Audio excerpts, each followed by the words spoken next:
First story is titled, Am I the a-hole for refusing to let my brother stay at my house after he betrayed me 7 years ago? My wife, 38 female, and I, 35 male, been married for 1 year. 7 years ago, during a holiday ski trip, my entire family and I stayed in a chalet at a resort. One day, my then-girlfriend wasn't feeling well, so she stayed behind. I came back in the afternoon to retrieve something and found her and my brother, then 18 years old, having intercourse. I'll spare the details of what happened next. My ex-girlfriend and my brother both apologized and swore it was a spur-of-the-moment thing. I tried to make it work with my ex, but a few months later we broke up. My brother apologized, and I chose to be an understanding older sibling, so I forgave him. He was really matured a lot since then. My brother's place is undergoing some renovations and it will take 3 weeks.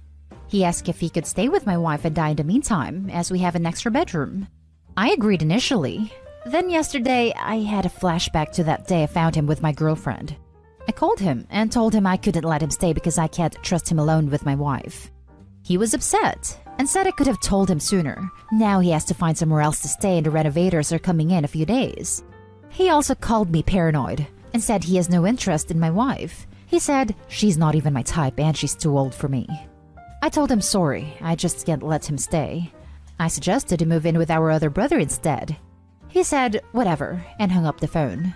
Am I the a-hole? I feel like I was justified, but maybe I shouldn't have been so sudden. Now for the top comments. Not the a-hole. If your wife not being his type is why he won't sleep with her, that means he would sleep with her if she was his type. And even if we assume he's telling the truth that she's not his type, she very well could be his type after a couple drinks. Now, of course, if you trust your wife, then you can trust nothing will happen. But that's not really enough. It's a matter of respect that your brother shouldn't even try. He said he's not like that anymore, and swore he would never do what he did regardless, and called me paranoid and untrusting. Some wounds don't fade with time, and his response by calling you paranoid and untrusting, instead of seeing that he caused this untrust, is manipulative. Not the a-hole.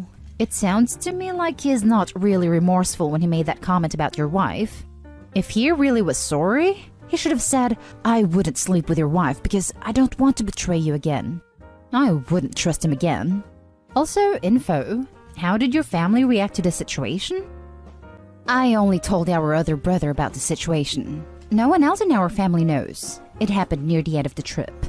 I told the other family members I broke up with my girlfriend because she cheated on me, but didn't say with who. Everyone sucks here. I totally see where you're coming from, as I also have past trauma/distrust from my ex. But I can also see some holes in your tale. You said he matured a lot since then, and you forgave him. You haven't mentioned how your wife, the other person in the house, feels. You're also not taking into consideration the trust you have in your wife. It's clear your ex was also at fault for the chalet. Your wife is a different person, and I assume you trust her. Now, for the next story. Am I the a-hole for not pushing my daughters to cuddle with my wife? My wife and I have 3 daughters. 13, 7, and 3 years old. My wife is 6 months pregnant with our 4th. I have always been really affectionate with our daughters, pretty much from their birth. I never force or pressure them. I would just ask if they wanted to cuddle when we're watching a movie or something. My wife is affectionate, but not as much as I am. My 3-year-old usually just sits on her own with her toys, but my 7-year-old pretty much has a permanent reservation in my lap. When my 13-year-old turned 11, she asked if she could sit on her own from now on. I said of course, and she did so. But then maybe 2 to 3 months ago, she asked if we could snuggle up again. She said the only reason she stopped was because her friends said it was weird, but now she doesn't care anymore. My wife was happy when my 13-year-old asked to cuddle again, but I noticed she would get a little sad when she saw 7 and 13-year-old with me. I've asked them both if they would like to cuddle with their mother for a while, and 7-year-old would usually go to her mother and then come back to me after a while, but 13-year-old would rather stay with me.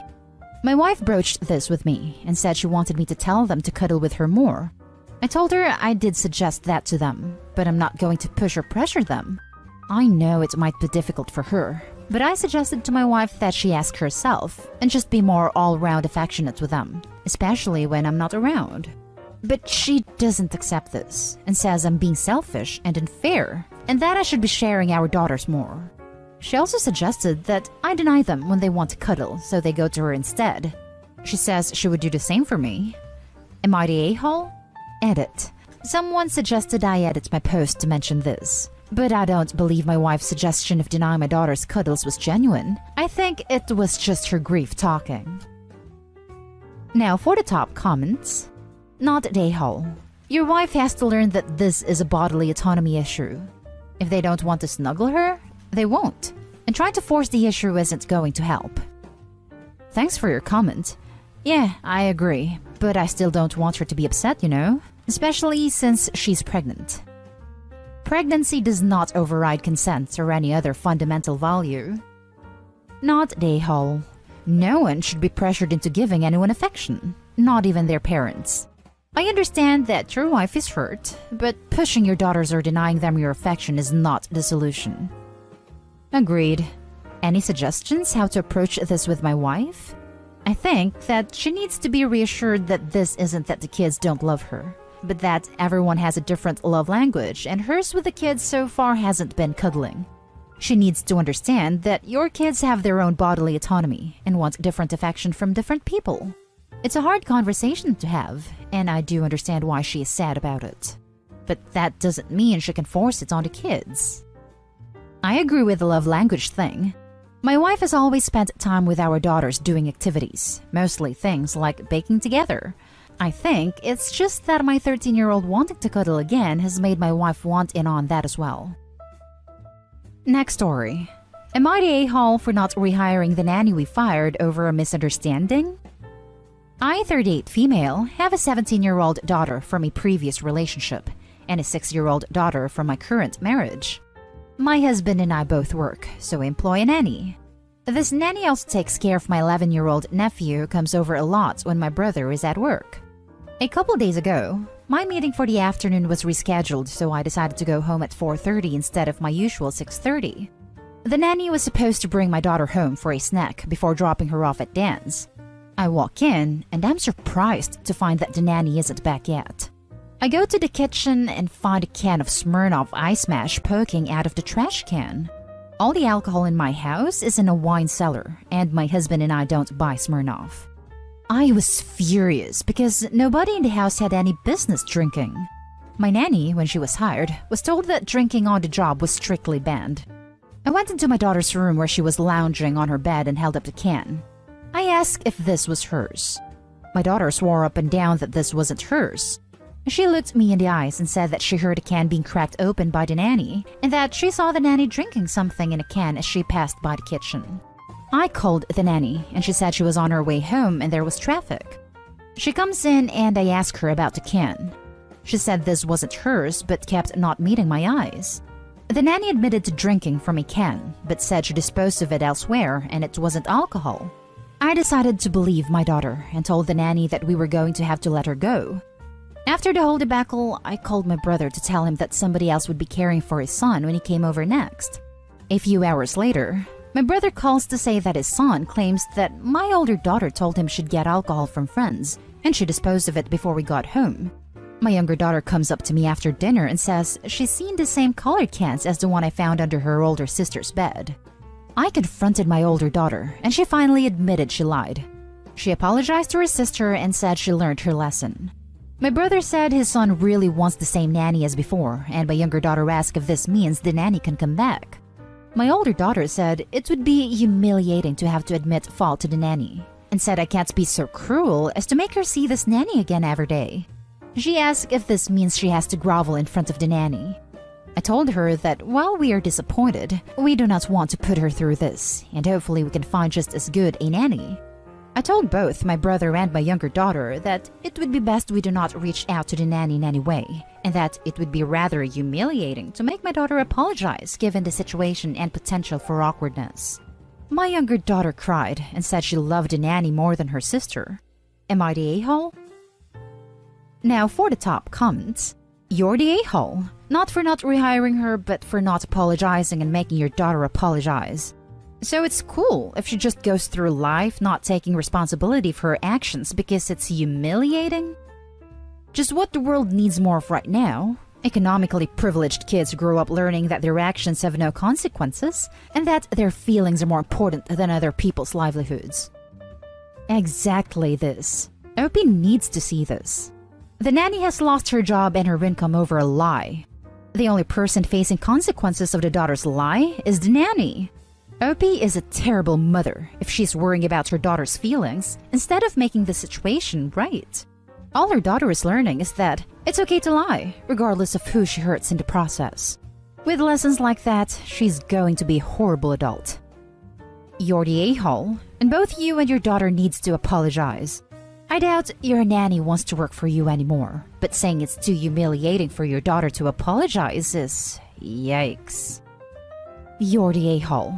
You're punishing 4 people to save the one who caused this entire mess. You're also teaching your eldest daughter that actions don't have consequences. She took the coward's way out and blamed her actions on someone else and got caught in a lie. She literally cost an innocent person their job. A fitting punishment would be for her to have to see that person every day, so she'd think about doing this sort of thing next time, especially since your brother, nephew, and youngest daughter like her.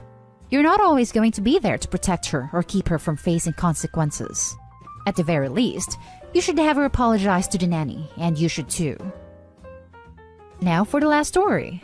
Am I the a-hole for taking a much-needed vacation in the middle of my wife's grief? At around 6 p.m. Tuesday night, my mother-in-law died. Doctors had discovered that she had an inoperable brain tumor around 5 months ago, and we pretty much knew that there was no hope. My mother-in-law had been in hospice and it was a good facility, but my wife still went into total zombie mode. So it's been 5 months of non-stop work and no affection or appreciation of any of my efforts. My wife does nothing but eat pre-packed microwave meals, so I have to cook dinner for our 15-year-old daughter. She never makes an effort, to the point of wearing sweats even to work, and worst of all, she went from showering every day to maybe twice a week. My daughter made my wife a cake for her 45th birthday 3.5 months ago. I knew that my 45th birthday, which was yesterday, would be given no attention because doctors had said, again, that this was the end. And my wife has done nothing but cry when she hears that. I called some of my family and friends, who all live in Arizona, and they said I deserved to have a good birthday. So I agreed to go back home for the week to celebrate and catch up.